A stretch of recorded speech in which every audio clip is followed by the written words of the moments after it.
Because you not only face moments when you need the courage to exercise the full power of the presidency, you also face moments where you need the wisdom to respect the limits of the power of the office of the presidency. This nation was founded on the principle that there are no kings in America. Each of us is equal before the law. No one is above the law, not even the President of the United States. With today's Supreme Court decision on presidential immunity, that fundamentally changed. For all practical purposes, today's decision almost certainly means that there are virtually no limits on what a president can do. This is a fundamentally new principle, and it's a dangerous precedent, because the power of the office will no longer be constrained by the law, even including the Supreme Court of the United States. The only limits will be self-imposed by the president alone. This decision today has continued the court's attack in recent years on a wide range of long-established legal principles in our nation, from gutting voting rights and civil rights, to taking away a woman's right to choose, to today's decision that undermines the rule of law of this nation.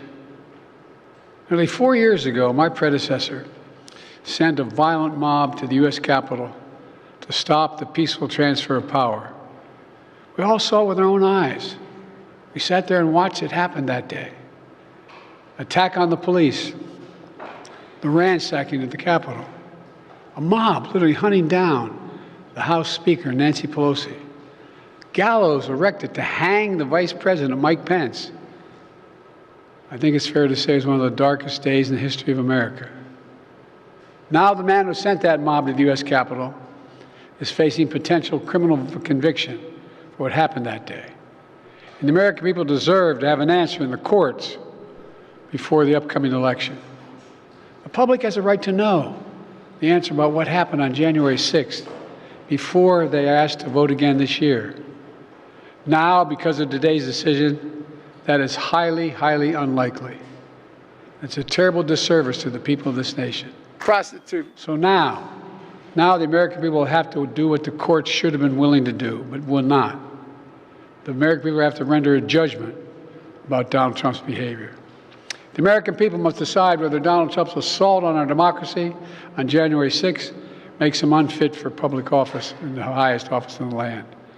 The American people must decide if Trump's embrace of violence to preserve his power is acceptable. Perhaps most importantly, the American people must decide if they want to entrust the president once again, the presidency, to Donald Trump, now knowing he'll be even more emboldened to do whatever he pleases whenever he wants to do it. You know, at the outset of our nation, it was the character of George Washington, our first president, that defined the presidency. He believed power was limited, not absolute, and that power always resides with the people, always. He believed, now, over 200 years later, with today's Supreme Court decision, once again, it will depend on the character of the men and women who hold that presidency that are going to define the limits of the power of the presidency, because the law will no longer do it. I know I will respect the limits of the presidential powers I have for 3.5 years, but any president, including Donald Trump, will now be free to ignore the law. I concur with Justice Sotomayor's dissent today. Here's what she said. She said, in every use of official power, the president is now a king above the law. With fear for our democracy, I dissent. End of quote.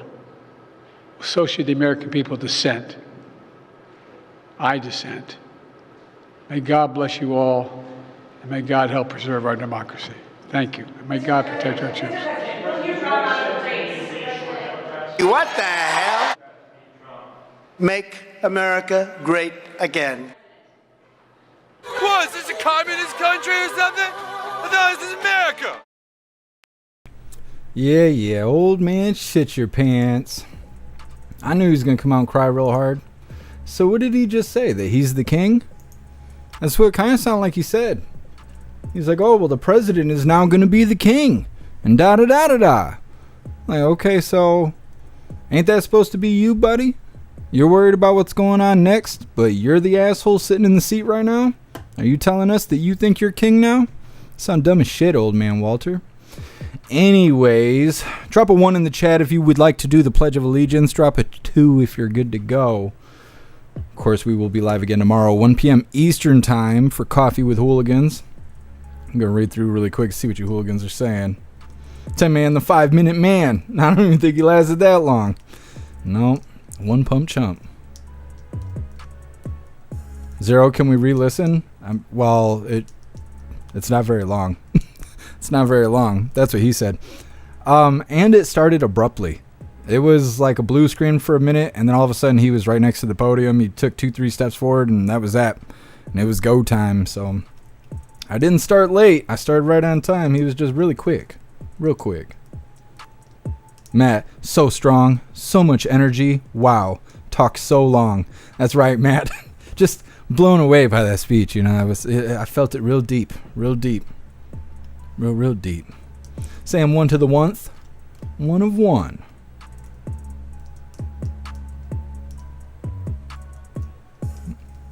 Zero, I'm not sure what you're talking about. Splicing and whatnot. I'm seeing a lot of 1s. Kevin, sing us "O Canada." I can't do that, Kevin. I'm not allowed to do that. I'm just not able to. But I hope you're having a fantastic Canada Day today. I know it's your guys' day. You're going to see us acting like assholes on the 4th. So I hope you guys are celebrating, being safe, and having a lot of fun for your Canada Day. All right, hooligans, we're going to do the Pledge of Allegiance, so we're going to wrap this up. All right, hooligans, please join me for the Pledge of Allegiance. I pledge allegiance to the flag of the United States of America and to the republic for which it stands, one nation, under God, indivisible, with liberty and justice for all. Over here kicking the cat. Anyways, we're going to read through the chat really quick. One last time, we will be wrapping this up. We'll be live again tomorrow, 1 p.m. Eastern Time for Coffee with Hooligans. Zero, it sounds choppy to you? Oh, you can't hear me either, Sam? What the fuck? There's always something. Oh well.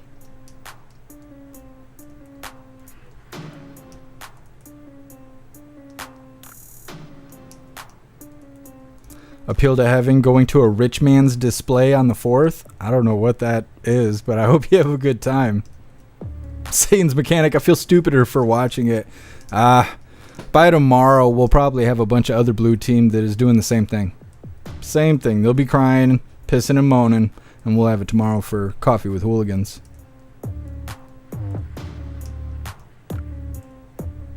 Uther, you can hear me? Yeah, I don't know what's going on with everyone on the website. Chesh, he came out and campaigned, abused that time. What are you saying? Oh, you're going off on a rant. Well, that's okay. What's up, 420? Happy freedom to you. Let me check this last chat really quick. What's up, Triple H? Happy freedom. What's up, High Plains Drifter? What's up, Seeker Squirrel? He's running on empty. He's always running on empty. He wakes up on empty. All right, hooligans, we look good to go. I will see you guys tomorrow, 1 p.m. Eastern Time for Coffee with Hooligans. Huge shout out to everyone that made donations, joined the membership programs, or purchased any merch. I really appreciate all of you hooligans, and I wouldn't be able to do any of this if it wasn't for you. So thank you so much for all your support. I'll see you on the next live. Until then, stand tall, shine bright, and that's a wrap.